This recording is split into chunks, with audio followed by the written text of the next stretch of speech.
नमस्कार दोस्तों। Israel cancer की तरह फैलने वाला एक देश है और जिसने भी इसका निर्माण किया है वो नर्क की आग में जलेंगे। ये कथन मेरे नहीं है, ये लाइनें कही गई हैं पाकिस्तान के रक्षा मंत्री ख्वाजा आसिफ अली की तरफ से। और ये बातें जैसे ही इजराइल में पहुंची तो इजराइल के प्रधानमंत्री बेंजामिन नेतन्याहू ने जो पाकिस्तान को खटकाना शुरू किया, उसके बाद पाकिस्तान की सिट्टी बिट्टी बुरी तरीके से गुल हो चुकी है। अब यहां पर सबसे बड़ा सवाल यह आता है कि आखिरकार क्यों पाकिस्तान इन दिनों पूरी दुनिया का मसीहा बनने में लगा हुआ है। आखिरकार क्यों ये मिडिल ईस्ट की लड़ाई रुकवाना चाहता है और क्यों आखिरकार ट्रंप चचा की नजर में इतना अच्छा साबित होना चाहता है, या किसी प्रकार का डर पाकिस्तान के दिल के अंदर बैठा हुआ है जिसको वो बाहर नहीं आने देना चाह रहा है।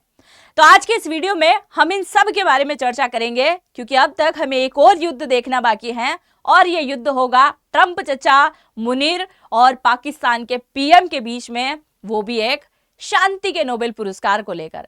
तो इन सब के बारे में चर्चा करेंगे। मेरा नाम है अंजलि और मैं आप सभी का स्वागत करती हूं एग्जाम नारी के यूट्यूब प्लेटफॉर्म पर। सबसे पहले आप जरा यहां पर देखिए, अभी 5 मिनट पहले खबर निकल के आई, पाकिस्तान के रक्षा मंत्री ने अपनी चोंच को खोला और एक बार फिर से बोलना शुरू कर दिया। जैसे वो भारत को गीदड़ भभकी देता है, वैसे ही इजराइल को लेकर भी स्टेटमेंट आ रहा है। बोल रहा है कि जिसने भी इजराइल का निर्माण किया है उन्हें नर्क की आग में जला देना चाहिए। तो फिर हम भी बहुत गर्व के साथ में कहेंगे कि जिसने भी पाकिस्तान को बनाया है उन्हें तो नर्क के तेल में जलाना चाहिए, डुबो डुबो के निकालना चाहिए। क्योंकि जिस दिन से पाकिस्तान का निर्माण हुआ है उस दिन से इसने केवल भारत के नाक में दम करने का ही काम किया है। तो ये तो हम भी बोल सकते हैं। अब ये बोल रहा है, पाकिस्तान का रक्षा मंत्री बोल रहा है कि इजराइल ने पहले गाजा में नरसंहार किया, उसके बाद ईरान के अंदर किया और अब लेबनान के अंदर कर रहा है। तो तुम क्या कर रहे हो बे? तुमने भी तो पूरी दुनिया को आतंकवाद से परेशान कर रखा है, तो ये बात भी तो बोलना चाहिए, है ना? ये बातें नहीं बोलेंगे ये। खैर देखिए, जिस प्रकार से पाकिस्तान का रक्षा मंत्री ख्वाजा आसिफ अली टिप्पणी कर रहा था और टिप्पणी करते हुए इतना जोश आ गया कि इसने ट्विटर पर ही पोस्ट कर दिया कि इजराइल तो कैंसर की तरफ फैलने वाला देश है, नर्क में जला दो, ये तो नरसंहार कर रहा है, निर्दोष लोगों को मार दिया, फलाना ढीमका, पता नहीं कितनी सारी चीजें इसने लिख दी। इतनी सारी चीजें जैसे इसने लिखी और इस पोस्ट को पढ़ लिया किसने? बेंजामिन नेतन्याहू ने। तो नेतन्याहू ने बोला ज्यादा नहीं हो रहा है तुम्हारा, ज्यादा हवा में नहीं उड़ रहे हो। अब क्या किया बेंजामिन नेतन्याहू ने? ये कहा है कि हम सीधे तरीके से मान लेते हैं कि पाकिस्तान इजराइल को खत्म करने की कामना कर रहा है ना, इजराइल को खत्म करने की मांग कर रहा है। और इजराइल लड़ाई क्यों लड़ रहा है? अपने अस्तित्व के लिए, अपने आप को बचाने के लिए लड़ाई लड़ रहा है। और ये सीधे तरीके से कामना कर रहा है कि इजराइल को खत्म कर दिया जाए। ये बोल दिया गया बेंजामिन नेतन्याहू की तरफ से कि इस बात को स्वीकार नहीं किया जाएगा, जैसा स्टेटमेंट पाकिस्तान दे रहा है। और जैसे ही ये खबर पहुंची पाकिस्तान की तरफ, मैं क्या ही बोलूं आपको, पाकिस्तान के रक्षा मंत्री ख्वाजा आसिफ अली को कुछ समझ नहीं आया अब क्या किया जाए। तुरंत पोस्ट को डिलीट कर दिया गया। यानी डर बहुत खतरनाक है और ये डर हमें बहुत अच्छा लगा, बहुत ज्यादा अच्छा लगा। आपको कैसा लगा लिखिएगा जरूर। तो इन भाई साहब ने जो बहादुरी दिखाई थी वो चंद मिनट के लिए, उसे पूरी तरीके से खत्म कर दिया गया बेंजामिन नेतन्याहू का जैसे ही स्टेटमेंट यहां पर आया। अब दूसरे पॉइंट को लेकर हम चर्चा कर लेते हैं कि ये पाकिस्तान इतना ज्यादा इंटरेस्ट क्यों ले रहा है मिडिल ईस्ट की लड़ाई को रुकवाने के लिए। क्योंकि कल इस्लामाबाद के अंदर दुनिया भर के कई सारे जो हैं लोग इकट्ठे होने वाले हैं और 10,000 से ज्यादा सेना इसने ऑलरेडी तैनात कर दी है, एक किला बना दिया है पाकिस्तान को। देखिए जरा, लड़ाई क्यों रुकवाना चाह रहा है उसके पीछे की पहली वजह जो निकल के आती है वो है सऊदी अरब। सऊदी अरब कैसे? पहली बात आप जरा देखिए, सऊदी अरब और पाकिस्तान के बीच में एक रक्षा समझौता हो रखा है कि अगर कोई भी दुनिया का देश सऊदी अरब के ऊपर हमला करता है तो पाकिस्तान पूरी सेना के साथ में इसका सहयोग करेगा, है ना? जरूरत लगी तो परमाणु भी उपयोग करने देगा, बात हो रखी है। अब सऊदी अरब ने इस बार के युद्ध में भी बोल दिया था कि पाकिस्तान को हमारा साथ देना चाहिए, किसी भी तरीके से दो पर देना चाहिए। दूसरी तरफ पाकिस्तान ईरान का भी बड़ा सपोर्ट करता है, मतलब खुले मंच पर तो नहीं करता है, पर जब भी यूएन में ईरान के खिलाफ कोई प्रस्ताव आता है तो वो ईरान के खिलाफ कभी वोटिंग नहीं करेगा, बल्कि वहां बचाव करता हुआ दिखाई देता है। तो वो बैलेंस बनाकर चलने की कोशिश कर रहा है। अब चूंकि बहुत अच्छे से पता है पाकिस्तान को, एक बार फिर से जो इनकी लड़ाई शुरू हो गई और इस बार जो लड़ाई शुरू होगी तो बड़ा खतरनाक मंजर होगा और इस मंजर में सऊदी अरब वाले खा जाएंगे पाकिस्तान को, ये बोल बोल के कि तुमने हमसे वादा किया था, आ जाओ युद्ध में लड़ने के लिए, आना ही पड़ेगा युद्ध में लड़ने के लिए। और जैसे ही पाकिस्तान यहां कूदेगा तो पाकिस्तान की बुरी तरीके से बैंड बजने वाली। अब आप देखो पाकिस्तान की हालत जो इन दिनों ऐसी हो चुकी है कि इधर गिरे तो कुआं, उधर गिरे तो खाई। कैसे, देखिए ये आपको दिखाई दे रहा है पाकिस्तान, है ना। पाकिस्तान अभी तक न्यूट्रल रहने का दावा करता है। अगर जो पाकिस्तान ने सऊदी अरब या फिर यूएई का समर्थन करते हुए यहां पर हमला शुरू कर दिया तो फिर ईरान नहीं छोड़ने वाला। ईरान क्या करेगा, दे धनाधन मिसाइलें यहां पर दागने का काम करेगा। ईरान को हल्के में ले रहे हो। चलो मान लो अगर इसने इनका साथ नहीं दिया और वो थोड़ा बहुत समर्थन कर देता है ईरान का, ठीक है, क्योंकि ईरान का समर्थन करना बनता है। यहां पर देखिए कितनी ज्यादा सीमा लगती है, ये ईरान और पाकिस्तान की सीमा। तो आप देखिए कि अमेरिका ने ईरान के ऊपर कई प्रकार के सैंक्शन लगा रखे हैं, जिस वजह से ईरान दूसरे देशों में अपने तेल का निर्यात नहीं करता है। तो बहुत ज्यादा ब्लैक में पाकिस्तान यहां से तेल खरीदता होगा। ऑब्वियसली अमेरिका देखने के लिए तो यहां बैठा हुआ नहीं है, तेल तो खरीदता होगा। और जब ये इसका सहयोगी है और इसका सहयोग देने के लिए यहां तक आ जाता है, मान लो आ गया, तो फिर इजराइल भी नहीं छोड़ने वाला, सऊदी अरब भी नहीं छोड़ने वाला, यूएई भी नहीं छोड़ने वाला, और बचा कुचा अमेरिका वो भी बम धमाके करेगा। और इसी वजह से पहले से ही डर लग रहा है पाकिस्तान को कि भाई साहब हमने अगर ऐसा कुछ किया और इन्होंने हमारे अंदर अटैक कर दिया तो हम भारत पर अटैक कर देंगे। समझ रहे हो। दूसरी एक सबसे बड़ी मुसीबत यह है कि अगली बार अगर युद्ध शुरू हुआ, इसने जिस किसी देश का समर्थन किया, साथ दिया, मान लो कि पाकिस्तान ने किसका साथ दिया, मैं इसको क्लीन कर दूं आपको समझ में आएगा। मान लो कि पाकिस्तान ने सऊदी अरब का साथ दिया और या फिर यूएई का साथ दिया। अगर लड़ाई बहुत खतरनाक तरीके से चली तो ये सारे भगकर कहाँ आना पसंद करेंगे, पाकिस्तान के अंदर शरणार्थी बनकर आना पसंद करेंगे ना। ये भी एक बहुत बड़ा सवाल है। अच्छा चलो, अगर आपको ये भी समझ में नहीं आया तो एक और बात मैं आपको यहाँ पर बता दूं। सऊदी अरब और पाकिस्तान के बीच में जो रक्षा समझौता हुआ था उसमें यह कहा गया था ना, एक दूसरे के साथ में हम मदद करेंगे, चाहे पैसों की हो, हथियार की हो, सेना की हो, परमाणु की हो, हर प्रकार की रक्षा डील हो रखी है। अभी पाकिस्तान की गरीबी स्थिति चल रही है। गरीबी स्थिति इसलिए क्योंकि यूएई ने जो पैसा दिया था वो भी मांग लिया, विदेशी मुद्रा भंडार पूरी तरीके से खत्म हो गया है, तेल की कमी भी बहुत ज्यादा चल रही है। और बाई चांस अगर युद्ध शुरू हो गया, सऊदी अरब ने फोन लगाया कि भाई साहब मुनीर और शरीफ साहब कहाँ तक अपने वायुसेना के खटोलों को भेज रहे हो, तो ये पहली बात तो यही सोचने में लगे रहेंगे कि तेल नहीं है। पहली बात, पूरे पाकिस्तान के अंदर जितने भी पेट्रोल पंप हैं वहां सबसे तेल निकाल निकाल के वायुसेना के उन खटोलों के अंदर भरेंगे और फिर उनकी उड़ान शुरू करेंगे। मतलब पाकिस्तान युद्ध लड़ने की स्थिति में बिल्कुल नहीं है। वो घबरा रहा है यूएई की वजह से, वो घबरा रहा है सऊदी अरब की वजह से, और वो घबरा रहा है ईरान की वजह से, क्योंकि उसको पता है अगर इसका इस तरह समर्थन कर दिया तो उधर बात बिगड़ जाएगी। अब तक पूरे खाड़ी देशों के अंदर पाकिस्तान की बहुत अच्छे से बनती है, केवल इजराइल को छोड़कर, है ना। बाकी सबके साथ बनती है, तुर्की देख लो आप, ईरान देख लो, यूएई देख लो, यमन, ओमान, सबका लगभग ये साथ देता है। पर इस बार इनको बहुत बुरी तरीके से डर लग रहा है। अब इसी डर के साथ साथ एक और बात को लेकर बहुत खतरनाक तरीके से इनकी लड़ाई हो सकती है। लड़ाई कैसे हो सकती है आप सभी को मैं बता दूं। कल क्या होने वाला है, कल क्या होगा इस्लामाबाद के अंदर, यानी पाकिस्तान के अंदर जो है सारे के सारे डिप्लोमेट्स की यहाँ पर एक मीटिंग होना है, जिसमें ईरान के पहले से ही पहुंच गए हैं, अमेरिका के आ जाने वाले हैं और पाकिस्तान वाले तो वहीं मौजूद हैं। तो इन तीनों की बैठकर यहाँ पर एक चर्चा होनी है कल के दिन, यानी कि शनिवार को, कि अब ये ईरान और अमेरिका का युद्ध चलेगा या फिर इसे यहीं खत्म कर देना चाहिए। इसे लेकर चर्चा होगी, जिसे लेकर एक पॉइंट पहले से ही सामने निकल के आ रहा है कि सबसे पहले सीज फायर का मुद्दा यहां से उठने वाला है। मुद्दा किस प्रकार का, आप सभी जानते हैं कि अभी सीज फायर हुआ उसके बाद भी इजराइल लगातार लेबनान के ऊपर अटैक कर रहा है।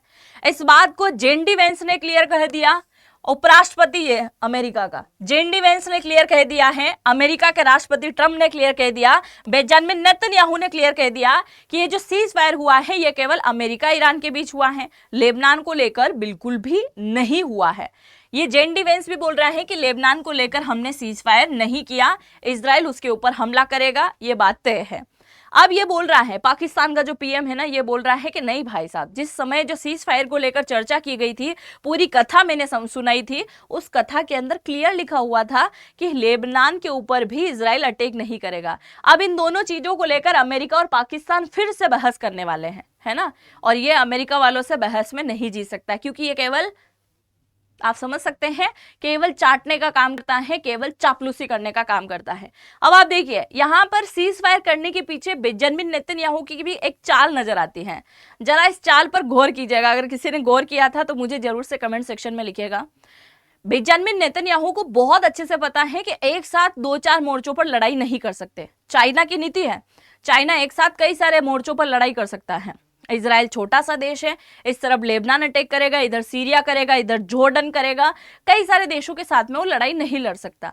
इजराइल एक समय पर एक ही देश के साथ में लड़ाई लड़ता है। फॉर एग्जाम्पल आप देखिए, इजराइल ने जब गाजा के साथ लड़ाई करी तो वो गाजा के साथ ही लड़ रहा है। इजराइल जब लेबनान के साथ लड़ाई कर रहा है तो उसी के साथ लड़ेगा। इजराइल जब ईरान के साथ लड़ाई कर रहा है तो उसी के साथ करेगा।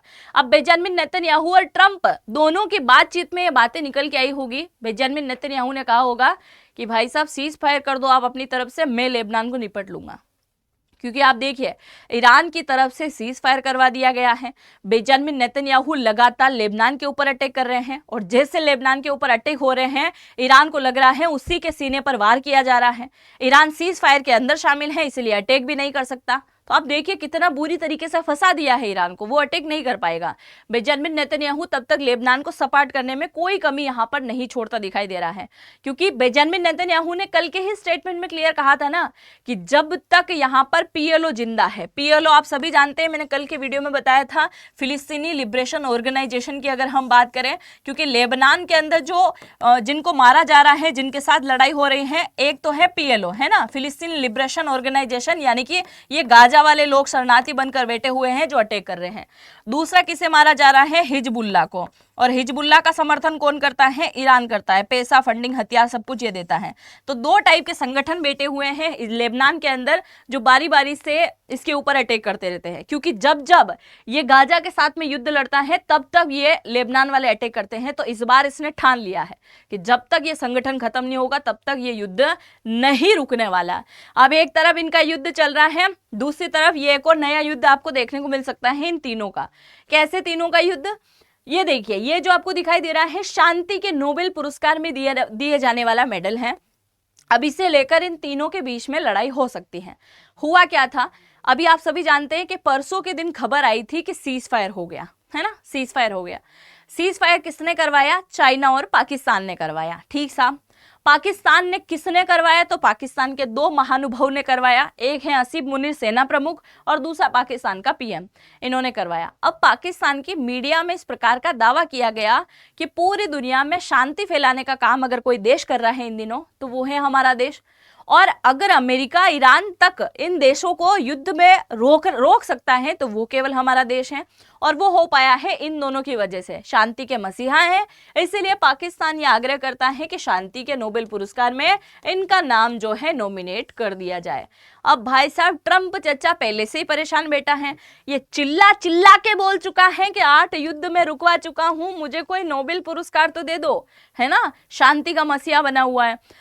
अगर मान लो कि इन दोनों का यहाँ पे नाम नॉमिनेट हो जाता है तो इस बार भी ट्रंप चचा को शांति का नोबेल नहीं मिलेगा, और जो अगर इसकी जगह नोबेल ये लेके चले गए तो सोचो जरा ट्रंप इनकी क्या हालत करने वाला है। क्योंकि चाहिए किसको, ले कौन जाएगा, तो इन चीजों को लेकर भी यहाँ पर लड़ाई हो सकती है, ये भी सोचने वाली बात है। अब आप देखिए कल शनिवार को क्या होगा। ये जो पाकिस्तान आपको दिखाई दे रहा है इसमें ये आपको दिखाई दे रहा है इस्लामाबाद, है ना। अगर हम इस्लामाबाद की बात करें तो यहाँ पर पाकिस्तान का शहबाज शरीफ यानी कि प्रधानमंत्री, सेना प्रमुख, विदेश मंत्री और राष्ट्रीय सुरक्षा सलाहकार आसिम मालिक, ये सारे शामिल होंगे। युद्ध रुकवाने के लिए सीज फायर को लेकर चर्चा होगी, क्योंकि ईरान मान नहीं रहा है। ईरान ने एक बार फिर से हॉर्मुज स्ट्रेट को बंद कर दिया और बिटकॉइंस में, वो करेंसी में जो है वो क्या लेना चाहता है, टैक्स वसूल करना चाहता है 18 करोड़ पर जहाज के ऊपर, जिसे लेकर अभी तक अमेरिका ने सीधे तरीके से मंजूरी नहीं दी है। और अगर वो मंजूरी देता है तो युद्ध खत्म होगा, और मंजूरी नहीं दी तो फिर कुछ न कुछ हो सकता है। तो अमेरिका की तरफ से कौन शामिल होगा? जेडी वेंस उपराष्ट्रपति, स्पेशल प्रतिनिधित्वकर्ता, सीनियर एडवाइजर और सैन्य अधिकारी आने वाले हैं। ट्रंप चचा नहीं आएंगे, क्योंकि ट्रंप चचा आ जाते तो पाकिस्तान की दुनिया पहले हिल जाती। सिक्योरिटी के लिए जितनी भी सेना होती सब इस्लामाबाद में पहुंचा देता, फिर भारत की आर्मी जाती और धमाक से अटैक कर सकती थी। जोक्स पार्ट, अलग बात है ये। ईरान की अगर हम बात करें तो ईरान के संसद अध्यक्ष, विदेश मंत्री और उप विदेश मंत्री यहां पर बैठक करने के लिए आने वाले हैं, जिसे लेकर इस्लामाबाद में आज 10,000 से ज्यादा सैनिकों को तैनात कर दिया होगा। पिछले 4 दिन से नींद नहीं आ रही होगी असीम मुनीर को और पाकिस्तान के प्रधानमंत्री को। तो अब आप मुझे जरा बताओ कि अगली बार अगर युद्ध होता है और पाकिस्तान अगर युद्ध में कूदता है तो फिर इसका क्या हश्र होगा? आपका जवाब मुझे जानना है। आप जो भी सोचते हैं लिखिएगा जरूर, क्योंकि आपके जवाब बड़े शानदार होते हैं। और अगर चैनल पर पहली बार आए हैं तो सब्सक्राइब जरूर से कर लीजिएगा, बेल आइकन को हिट जरूर से कीजिएगा, ताकि दूसरे वीडियो का नोटिफिकेशन सबसे पहले आपके पास में पहुंच सके। और आप मुझे इंस्टा पे फॉलो करना चाहें तो मेरी आईडी मिलेगी आपको अंजलि वॉइस के नाम से, है ना, अंजलि वॉइस के नाम से आपको मेरी आईडी मिलेगी। आप मुझे यहाँ से फॉलो कर सकते हैं। तो आई होप आप सभी को ये वीडियो जरूर अच्छा लगा होगा। अगर अच्छा लगा है तो अपने दोस्तों के साथ में जरूर से साझा कर दीजिएगा। और अगर आप जनरेटिव एआई को सीखना चाहते हैं तो इसी वीडियो के कमेंट सेक्शन में आपको मिल जाएगा। अब आप देखिए, एक और पॉइंट मुझे आपको यहाँ पर बताना था। देखिए, अमेरिका इन दिनों पाकिस्तान को इतना ज्यादा मुंह क्यों लगा रहा है, मतलब बहुत ज्यादा करीबी कैसे बना रहा है, उसके पीछे की एक वजह सुनिए। वजह यह है कि कहीं ना कहीं जितने भी इस्लामिक कंट्री हैं, यानी कि 57 जो इस्लामिक कंट्री हैं, उनमें से केवल एक देश ऐसा है, एक देश ऐसा है जिसके पास अब तक क्या है, न्यूक्लियर है। कौन है वो? पाकिस्तान है ना। और पाकिस्तान के जितने भी हैं अभी इन दिनों केवल ट्रंप चचा की बात सुनते हैं। तो एक दिन ऐसा आएगा कि ट्रंप चचा बोल देगा कि तुम्हारे जो न्यूक्लियर हैं उन सब के ऊपर अमेरिका का अधिकार है। जरूरत लगेगी अगर तुम्हारे देश के ऊपर कोई अटैक करेगा तो हम उसके ऊपर परमाणु छोड़ देंगे, बाकी तुम्हारा जो भी परमाणु प्रोग्राम है वो हमारे अंडर में रहेगा। ऐसा क्यों बोल रही हूं मैं? क्योंकि कुछ समय पहले अमेरिका के अंदर एक रिपोर्ट प्रस्तुत की गई थी जिसमें कहा गया था कि पाकिस्तान के पास जो परमाणु है उससे पूरी दुनिया को खतरा है। इसलिए अमेरिका ने उस समय बोल दिया था कि तुमने जो परमाणु बना लिया है वो काफी है, अब ज्यादा परमाणु बनाने की कोशिश ना करना। और अब भारत की तरफ से जो रिपोर्ट आई है उसमें कहा गया कि भारत परमाणु प्रोग्राम की सेकेंड स्टेज तक पहुंच गया है। हमारे पास जो थोरियम मौजूद है उससे यूरेनियम कन्वर्ट किया जाएगा और यूरेनियम के माध्यम से भारत कई हजारों की संख्या में एक बार फिर से परमाणु बम बनाने की प्रक्रिया में लग चुका है ना। ये हमें कहाँ मिलेगा? साउथ एरिया में मिलने वाला है, भारत के दक्षिणतम एरिया में मिलने वाला है, जिसकी वजह से भारत और भी ज्यादा परमाणु कार्यक्रम को बढ़ाने वाला है। तो पाकिस्तान तो चुप बैठने वाला नहीं है। पाकिस्तान अच्छे से जानता है कि अगर भारत परमाणु बना रहा है तो इसे भी बनाना होगा, और ये परमाणु बनाने नहीं देगा ट्रंप चचा। हो सकता है न्यूक्लियर को अपने हाथों में ले ले। जो भी आप सोचते हैं लिखिएगा जरूर कि क्या हो सकता है। और अगर आप जेनेटिव को सीखना चाहते हैं तो इसी वीडियो के कमेंट सेक्शन में पहला कमेंट मिलेगा, नारी 100 कोड को आपको इस्तेमाल करना होगा, तो आपको यह कोर्स मिल जाएगा। मिलता है नेक्स्ट वीडियो में, तब तक के लिए जय हिंद, जय भारत।